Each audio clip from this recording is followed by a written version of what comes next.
Hello, everybody. You are listening to the Natural Healing Show for UK Health Radio. I'm your host, Catherine Carrigan, medical intuitive healer and Amazon #1 bestselling author. You can find out more about me and my work at catherinecarrigan.com and unlimitedenergynow.com. While you're there, sign up for my newsletter to get more free information about how you can be healthy naturally. Now, my guest today is Jenn Parr. You can find out more about her information at jennparr.com. That's JENNPARR.com. And Jenn is a happiness coach and laughter yoga teacher. Welcome, Jenn Parr.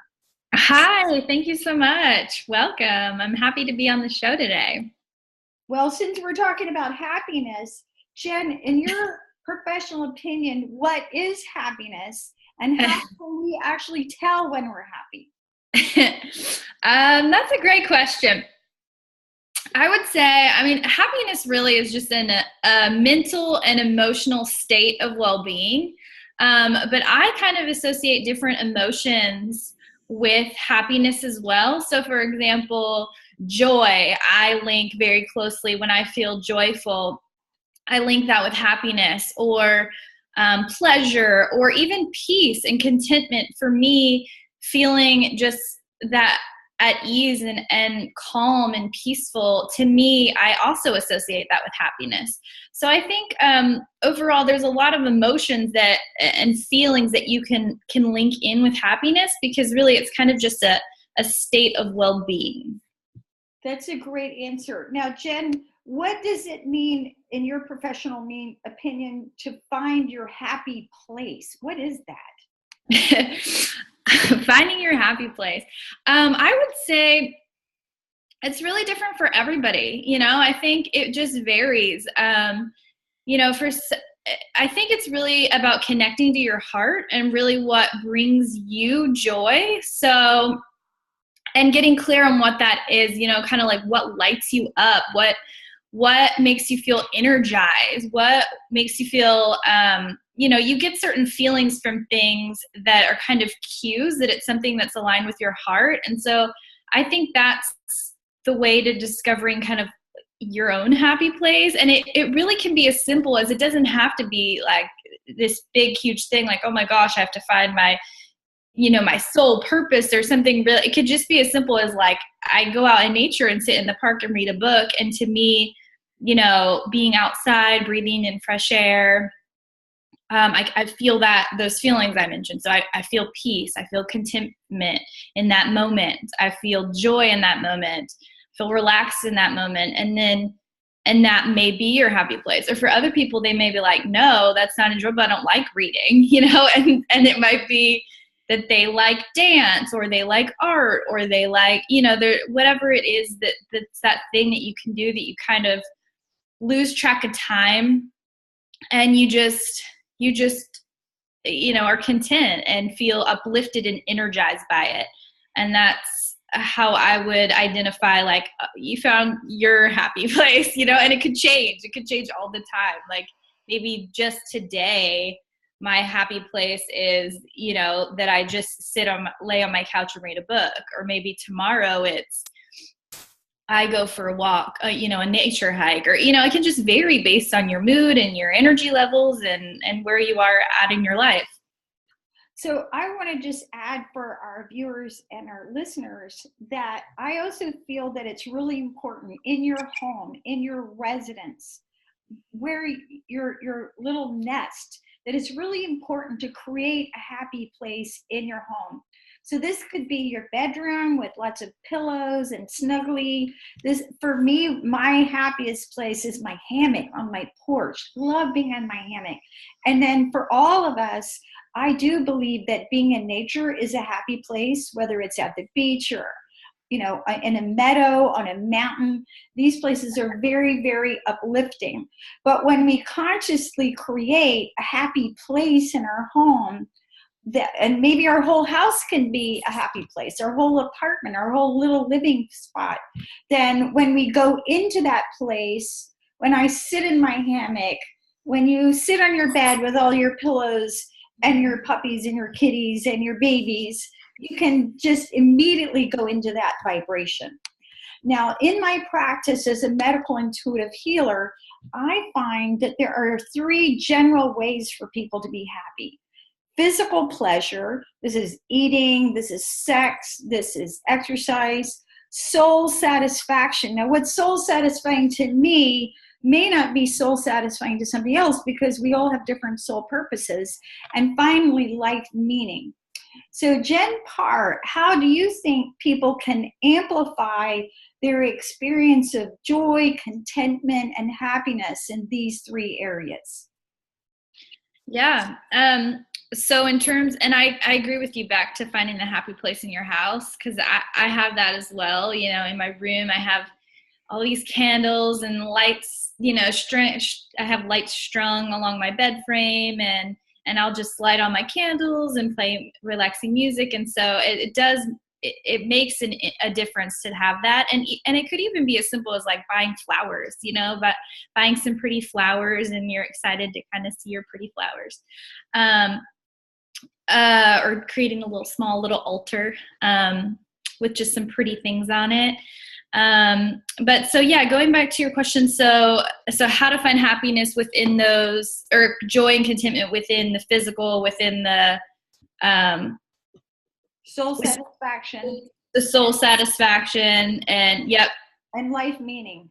And life meaning. So for the physical, I think that, you know, there's a lot. That's a big, all of them are can be big topics, but I think to find something that brings you joy in the physical would be your daily activities, not doing something because you're forced to do something. So for example, like I have to go to the gym because I have to work out, and I have to like this, because I've heard so many people say like, oh, I hate the gym, but I have to go.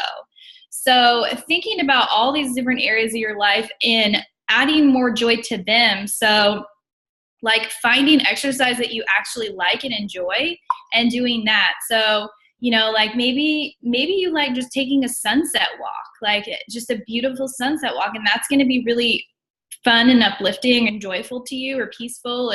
And so maybe that's your exercise, or maybe you try out different forms of exercise and just have kind of a curious, open mind to try new things and maybe find something new if you don't already know what you may like. So, you know, maybe it's tennis, maybe it's racquetball, maybe it's soccer, maybe it's volleyball, maybe it's yoga, maybe, you know, whatever it is, just maybe it's biking, maybe it's running, you join a running club, or there's so many different things. And that's one thing I like about a lot of other countries I've done research on. I've traveled around the world, but also done some research.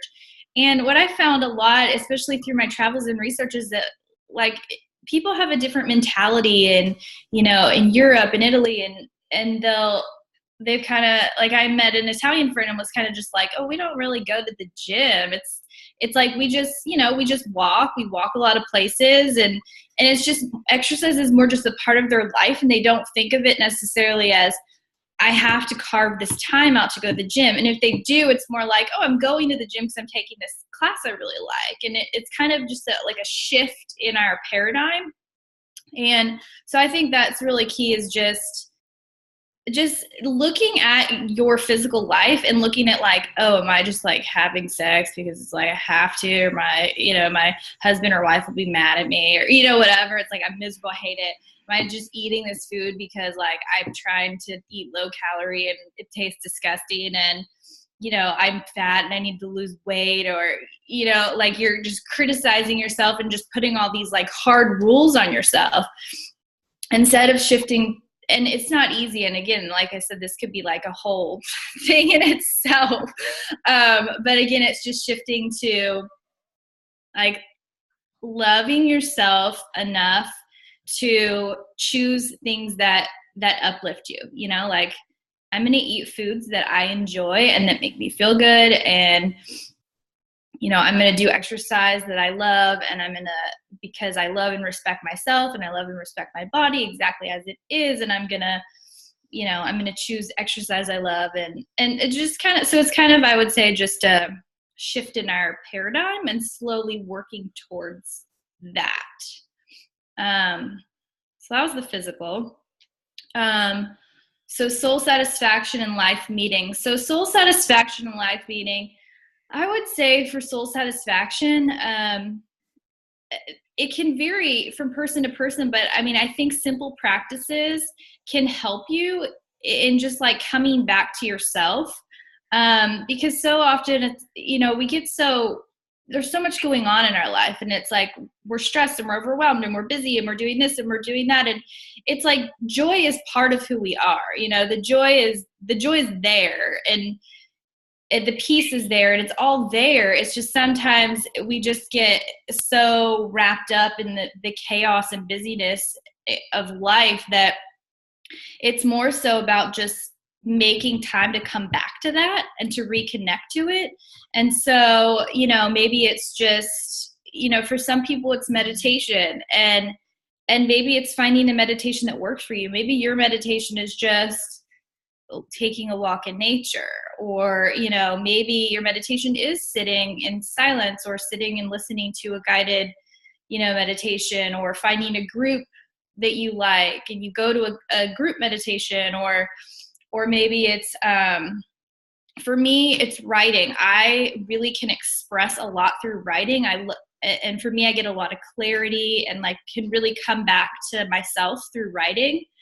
But for everybody, it might be something different, but just making a commitment to make that time for yourself to just really just be, just relax, even if it's just, okay, every day after work, I'm going to come home, and instead of just going straight to cooking dinner, I'm going to just lie down on my bed for 10 minutes, and I'm just going to lay there. And it can be as simple as like, just how am I feeling right now in this moment? Just a little self-reflection. I'm feeling tense in my, in my chest. Okay, I'm noticing that. Oh, I'm feeling anxiety. All right, I feel that. Like just kind of checking in and just being aware. And that's the first step to just like, to start then reconnecting to your body and reconnecting to your soul and reconnecting to that joy and that peace and all of it that's there, but we've just kind of gotten away from it. So I'm going to give some suggestions for our listeners. I think Jenn did a great job talking about physical pleasure. So here's a little bit more to think about soul satisfaction and life meaning. So when you think about full, like a lot of us know what it means to be full when we eat, but you also want to have your soul to be full. So here's some examples, because your soul is different from my soul, like Jenn talked about, what you need to be happy may be different for me. For one person, soul satisfaction could be watching football on a Sunday afternoon with your buddies and drinking beer. Or somebody else, it could be playing with their grandchildren. For me, it could be sitting by the fire and knitting, or walking my dog in nature. But what you want is you want to pay attention to those times when your soul actually feels full, right? Now, life meaning is really about contribution. So when we know we're making a difference, and there's a lot of ways to make a difference. Sometimes it's just as simple as smiling to the cashier when you're in line at Tesco, or, again, taking time to listen to a friend who's going through a hard time. So when you realize that life meaning, it can be a huge way to make you happy, then it's not so much about me, it's about the all. So one time someone was trying to interview Mr. Gandhi. This was years ago. And the person was chasing after Mr. Gandhi. And he said, "Mr. Gandhi, what is the meaning of life?" And Mr. Gandhi said, "My life is the meaning." And your life is the meaning. And so when you find a way to make a difference, whether it's, for me, another way is writing my books. It gives me a lot of meaning, and I know that I've made a difference. So you can look at how are you contributing to the all. And that's not so much about me, but it's about the we and the all. Now, as a medical intuitive healer, one of the things that I do is I help people discover what they actually need to be happy. And I want to differentiate between needs and wants. And so we, for example, I may want to go to Paris, but I don't need to go to Paris in order to be happy. Going to Paris might make me happy, but it's not an actual need. So I'm going to read out, I've got a list of 50 items, and what I frequently do is help people identify the top 5 things that you need right now to be happy. Because as you change and you go through different phases in your life, what you need to be happy may be different. Here's some examples. I need to surround myself with beauty. So this could be, creating beauty in your home or having a beautiful garden. I need to be involved with creative projects. I found over the years, many times in my work as a medical intuitive, I found many creative people who, in order to be healthier, they need to be creating. I worked a couple of years ago with a lady who was depressed. And I found that if she painted at a minimum of an hour and a half every other day, she wouldn't be depressed. Just yesterday, I worked with a lady and I talked to her about how important for her it was to dance. And it didn't matter what kind of dancing, whether she was dancing on her own to music in her living room or taking ballroom dance classes. But if you're a creative person, your soul longs to create, whether it's a pot or a painting, or a dance, or even a business, you need to create. I need to have a beautiful body. I need to own beautiful clothes. I need to be physically fit. I need variety in my work. I need to be self-employed. I need to be a collector. I need adventure. I need romance. So it's really interesting when you're working with single people that if they do the inner work, if they clear the inner blocks to finding a partner, they can be so much happier. I need to be spontaneous. I need close family relationships. So doing the inner work to resolve our conflicts, to accept people where they're at, and to, if you don't have a good network in your family of origin, you can create what I call spiritual family. You can have a spiritual mother or a spiritual father or a spiritual sister. And sometimes in our family of origin, we have to understand that about 17% of the population has a personality disorder. So more than likely that includes you. And as I like to joke, 1 out of 5 humans are wingnut. And so you may not have a perfect family. You may not have a perfect mother or father, brother or sister, but you can create a spiritual family. And you do that by choosing important people in your life to have close relationships with in a win-win way. I need to work with children. I need to lead a balanced life. I need to be an inventor. I need friends. That's a big one. Peers, sparring partners, people to do things with. I need a secure, stable relationship. I need new relationships. I need to travel. I need new experiences. I need to have power over the environment.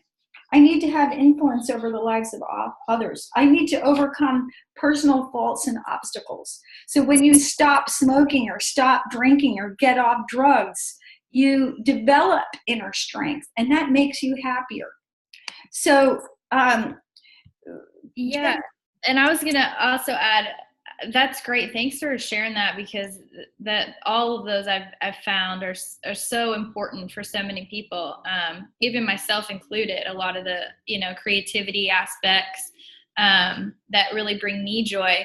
And one thing I want to add also, well, two things I thought of was one would be possibly creating a list, taking some time, especially now that it's the new year, and it's a great time to kind of do some inner reflection of, okay, like how did this past year go, and what went well, and like what do I want to celebrate, and maybe what do I want to let go of, or what do I want to, what do I want my kind of new intentions to be, and just kind of do some self-reflection. And I think it might be also be a really great time, also the winter solstice coming up this week, to just, reflect even on that list, even if you want to go back and listen to the recording, and just what is it that I need that would bring more happiness, that would bring more joy into my life, and reflecting on some of those things, and just getting out a journal and making a list of whatever those things may be for you.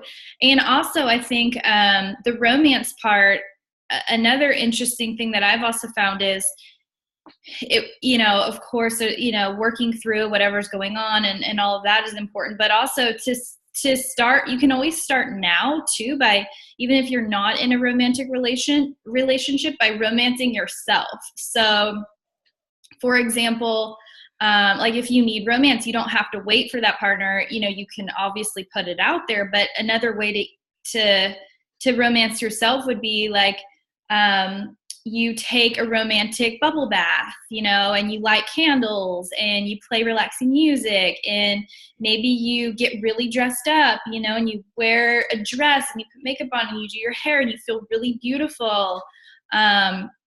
And maybe you just, stay in your house, or maybe you go out somewhere and, just feeling beautiful, or maybe you go buy yourself a bouquet of roses, or, all the things that you can think of that you would like for somebody else to do to, romance you, that you can do a lot of those things for yourself. It could even be as simple as like you just indulge in some like yummy chocolate and just this delicious dessert and like a small little glass of champagne or something, and just kind of just different things that you're kind of like indulging and romancing yourself. I just wanted to add that in there for anybody that's a need, that you could start now, you could start today with that. Yeah. Now, a good way that I encourage my clients to discover your needs is this, and I'm going to make it really simple. In my opinion, the only way to really be happy is to live by your values. Well, what are your values? How do you discover them? Well, here's a simple assignment that I give to all my clients. Make a list of 100 things you value in life. So it's very simple. For many of us, we can rattle off 30 things that we value. I value being healthy. I value being debt-free. I value owning a home. I value having a good education. I value my family. I value treating animals properly. I value taking care of the planet. So you make a list of 100 because you really want to get deep and really look at what is it that you value. Because you're, again, a unique soul, and you have a unique soul purpose. So what's going to make you happy? I don't need to climb to the top of a mountain. I don't need to, jump off bridges. I can be happy sitting by my fire. But when you come up with this list of 100, then I want you to narrow it down to top 10 values. So for example, doing healing work makes me very happy. Making a difference in the lives of others makes me very happy. So when you come up with the list of your top 10, then you can work on fulfilling your needs by living by your values. Now, Jen, a lot of us, when we grow up, we have childhood programming. And our parents say, hey, when you grow up, you need to be a doctor or a lawyer. Or let's talk about even sexuality. You're supposed to, be married, and you discover that you're really gay. So how can we tell when we're truly following our own soul guidance about happiness and not following our family programming or societal expectations?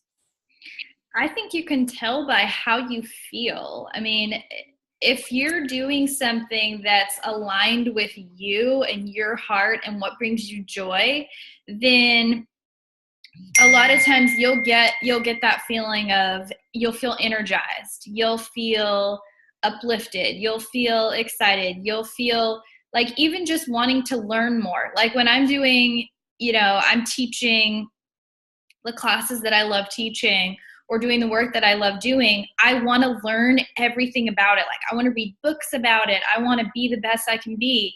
When I'm doing something that I that maybe I'm just doing it because I think I have to do it, or because of programming or society, my parents, whatever it's coming from, then I feel more like if somebody tries to tell me to learn more about that topic, I'm like, ugh, I don't feel like it. I'm not really that interested in it. Or it feels just more, you're just kind of going through the daily motions of it, but you're not really that excited about it. If somebody asks you about it, you might just, like, let's say for a job, for example, and you're just doing a job because, that's just what you're supposed to do. Your parents told you to be a lawyer or a doctor, or, or get this, great job with, I know my parents told me growing up, we want you to get a job with the government with great benefits, and so I didn't ever do that. But if I was, it just would be more about, it just kind of feels heavy, not really that exciting. If people ask you about it, you're probably going to be like, it's fine. You're not excited. But where if it's something that you're excited about doing, that's aligned with your soul and your heart, you're gonna light up when you talk about it. And of course, there's always gonna be bumps in the roads, and there's gonna be times where you're like, this thing, or it's not always gonna be perfect, but overall, you're gonna have a different feeling. And that's really what I go by, is how do I feel? What does it feel like? And that's really the barometer that I follow to know if I'm doing something that's aligned with my heart, or something that's aligned with what I maybe was programmed or think I'm supposed to be doing. Okay, and from a point of view of a medical intuitive healer, for our audience, I'm going to give a real simple suggestion. So we're talking about a feeling. Happiness is, at the end of the day, a feeling. It could be things that you do and things you have and so on, and things you need, but at the end of the day, it's a feeling. So the center for psychic feeling is your solar plexus, your third chakra, which is right below your rib cage. So I tell my clients, if you want to know how something's going to make you feel, focus on your solar plexus area, focus on your third chakra, and then simply think of the thing that you're thinking about doing. Like, I'm thinking about going to this play on Friday, or I'm thinking about climbing the mountain. And if you focus on your solar plexus, your third chakra, while you're thinking about that, you're going to get an immediate hit, an immediate feeling. So let's say I think about going for a hike this Saturday, and I feel into it, and it feels dreary and cold, and it's like, oh my God, it's probably going to rain today. Even though hiking may be wonderful, this Saturday may not be it. So you can use your center of clairsentience, which I talked about in my book, Unlimited Intuition Now, as a guideline to help guide you to what's going to make you happier. Now, Jenn, in my work as a medical intuitive healer, I see a lot of people who, in my words, have accepted the negative. They hold on to the belief or even expectation that their life has to be suck, that their life has to suck, or that their life has to be difficult. So this is acceptance of the negative. And this acceptance of the negative drops your whole vibration, and it can be a major cause of physical and mental emotional disease. And here we are at the Natural Healing Show talking about ways to be healthy naturally. What do you see in your work as a happiness coach as being the biggest blocks to happiness when you work with your clients? What are the biggest blocks to happiness?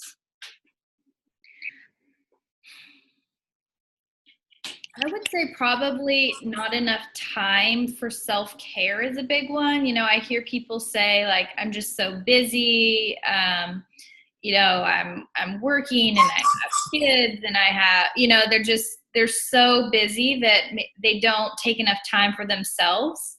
I hear is one block. Like, they just don't make the time to even think about those things that bring them joy, and then take the time to do those things that bring them joy as often as their soul is really craving. So I would say that's a big one. And I would also say maybe just kind of, like you said, staying stuck in something that's not not really working for them, like maybe a relationship that's just like dragging them down and they're just feeling like drained and unhappy and yeah, and so in a way it's kind of just toxic to them, but just, so relationships maybe that they're staying in too long, or job, and it could be relationship with a partner, relationship with a job, relationship with a friend, it could be relationship in a lot of different ways. Oh yeah, those are some common ones. Yeah. So now someone listening to this who's really accepted the negative and thinks, gosh, life is difficult. My life is difficult. And there are times for certain that life can be very, very challenging on all levels. Do you think it's selfish for people to want to be happy, or to even try to be happy? No, not at all. I think it's really our birthright. I think we can choose, we have the power. We're more powerful than we sometimes remember that we are. And I think, I think especially if we're stuck in that, I've been there myself, so I understand, in a situation that we're unhappy, I think it can kind of seem really big and overwhelming, but I think it's just kind of doing the work and just taking it one step at a time to make changes, like just slowly making changes. And the more that you take those steps forward and you stay true to it, the more slowly new opportunities will open, like it's really about you believe, I think about, you shifting your beliefs and believing in yourself and believing what's possible. And sometimes you might need help to believe that. Like you might need to listen to, inspiring stories, inspiring podcasts, or stories of people that have overcome difficult situations, so that you can kind of be uplifted, inspired, like, oh, they did it, so I can do it. Or, just doing things that kind of fill your mind with so that you can start really believing, like, and of course, energy work. I'm a big believer in energy work and shifting your beliefs that way too. But yeah, and then just slowly, like, okay, I'm going to decide I'm no longer going to keep this job that makes me unhappy. Like, I'm going to start putting applications out for a new job, or, I'm no longer going to accept these kind of relationships. Like, I'm going to make a change and I'm going to stay true to myself. And it takes a lot of courage. And it takes a lot of strength and belief in yourself. But I think the more that you just keep making small little steps, and you can start small, like one thing that I've had people do before is, like, just think of one thing that scares you, one little thing that scares you that you could do right now today. And then do it. So maybe it's,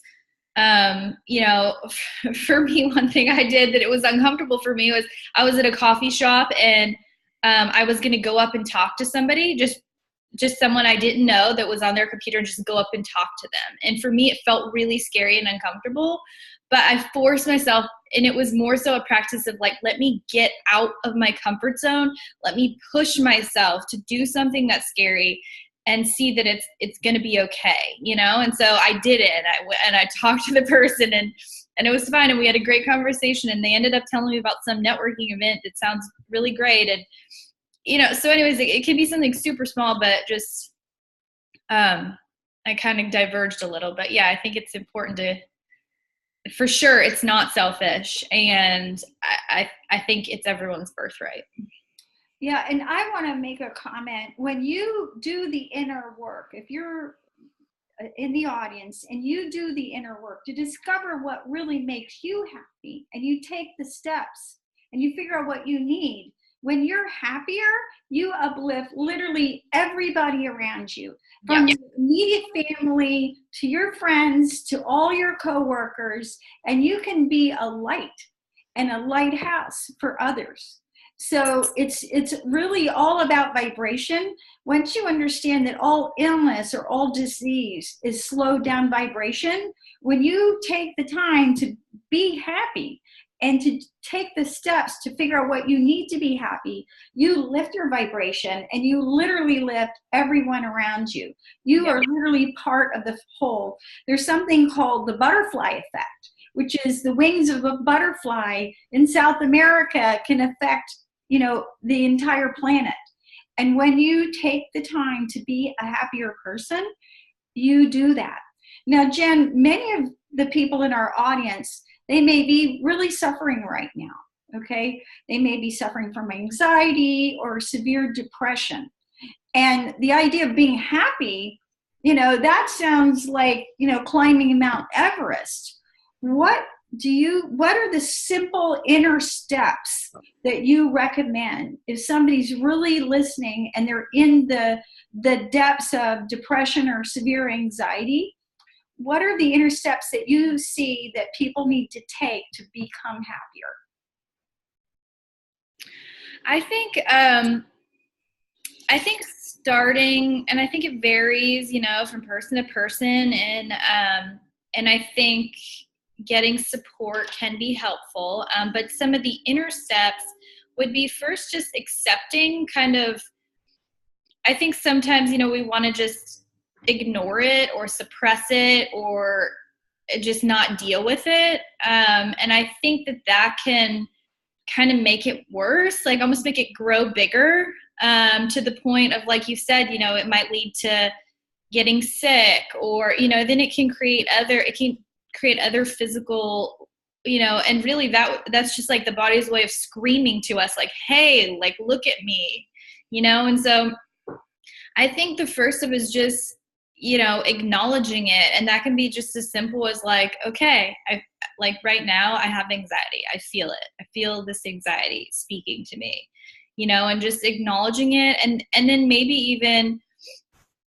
get curious, what is this anxiety trying to tell me? Like what, cause your body is trying to tell you something, there's a reason that you're experiencing that. And it's your body's way of talking to you, your own body's like inner wisdom. And so maybe even just saying like, just sitting down quietly, like, okay, I'm here, I'm listening. I feel you, what is it that you want to tell me? And just almost acting like it's you, and then, a little child, and you're acting as this loving, nurturing presence to yourself, bringing that to yourself. Like, I'm here for you. I know you're not feeling great right now. I want to help you. I'm here. I'm listening. Like, what do you need? And just, I think that is the first step of just reconnecting to yourself, because really we have all the answers inside of us. We know what we need. And sometimes we've pushed it away for so long that it's hard for us to think we know. We think we don't know, or we think we need someone else to tell us or diagnose us or give us a pill or, whatever. But I think, and sometimes, of course, I'm not saying that that's bad. Sometimes that may be needed or helpful, at certain times, or maybe there's herbs so I'm not saying not to do that, but I think, just starting with just that practice of reconnecting, and eventually, your body will tell you, like, I'm unhappy because of X, Y, Z, and then you can just keep asking questions like, okay, like what's one thing I can do today then to, bring myself more joy or happiness, or what's one thing I could do today to make a shift with this X, Y, Z, and just slowly, I think that can help lessen the anxiety, lessen the depression. If you stay consistent with just something as simple as that. Yeah, I agree with everything you said. And I'm a big believer in self-compassion. Yeah. And that includes loving and accepting all the vulnerable parts of yourself, including when you feel anxious, including when you feel discouraged and depressed, and even hopeless. So if you're listening to this and you find yourself in that dark place, just really, again, like Jenn said, accept where you are and look at your feelings with great compassion. Yeah. And great love, and accept the vulnerable parts of yourself, and find ways to be kinder to yourself as you move through this. Now, Jenn, what are some of the self-care steps that you recommend for people to get happier? I think it kind of also ties in with what we talked about before, that it can really vary from person to person. Like you were saying, it might be sitting by my fire knitting. I think it really varies. So, I mean, and you had mentioned some earlier too of stepping outside. I mean, I personally think nature is a self-care step that I think really everyone would benefit from. I like to promote taking time to go outside every day, even if it's just, you walk over to a tree and, like just touch the tree and do some, like sometimes I'll stretch. So, if people are looking at me or something, I just pretend like I'm stretching and kind of rest my hand. I mean, I am stretching, but rest my hand on a tree just to kind of connect to that earth energy. And you can feel when you touch the earth, whether it's like you're standing on a beach barefoot or you sit in a park or you have your hands just touching a tree, but just like actually touching the earth, you'll feel of it. Like if you sit and feel it, you'll feel that your energy will change. You'll feel more for me, I feel more grounded. So I really recommend spending time in nature. And like you said, I think really self-care just depends on what is going to bring that person joy. So I for creative people, like you said, dance, art, finding something like even cooking, maybe you have fun with cooking in the kitchen and try creating some new recipes that you really enjoy, like playing with new ingredients. I did something once where I went through a phase where I tried one new ingredient a week. So every time I went to the store, I would always try one new thing that I had never tried before. So just, I think self-care it's such a broad topic. It could also be, you could create like a little morning ritual or evening ritual, whatever works for you, whatever works best for you. But I personally practice this and I do recommend it because I think having that dedicated time, and it doesn't have to be, if it can only be 5 minutes, it can only be 5 minutes, whatever you can do, but having that time. And for me, in my morning ritual, I'll do things like write out what I'm doing right now. Sometimes it varies, but I'm writing out an affirmation that I'm focusing on. So I set an intention for my month, and then I write it out in the form of an affirmation, and I write it out 3 times. I also I have this book that I'll open and read a positive message to kind of get my mind in a positive frame for the day, or I might pull an oracle card to give myself a message for the day that to kind of uplift me. I may meditate, I may stretch. I always say a little kind of, whether you want to call it prayer or intention or whatever, but I ask that I'm a vessel of love, and that I'm operating from a place of love, operating from my heart, from my highest wisdom in all that I do and all the words that I speak. And I do this ritual to kind of, so that in all my interactions, I'm coming from a higher place. I also visualize I feel my body and visualize myself being really kind of grounded in my body. So, I mean, you can kind of do different things depending on what feels good to you, but I do think having a regular ritual, whatever that is, journaling or, whatever you want to do, or maybe you just dance. I've done this sometimes too. It's so fun. Just play a song and just dance to one song, like one song before I go to work, before I start my day. It's like I just dance to a song. And that can be just a really fun way to just kind of like lift your spirits. So again, I think it's different depending on everyone. And I think there's a lot of options. I think the key is just to doing it, like make the time to do something for yourself on a daily basis. And another thing for our audience, sometimes again, you may be out of ideas, or your vibration, your mood, your energy may be so low that you yourself can't generate that. But a real simple way to shift your vibration is by putting yourself in a group of happy people.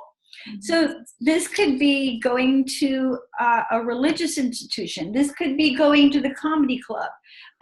This could be going to an AA meeting or a Al-Anon meeting, or a yoga class or something where you're putting yourself in a group of positive people.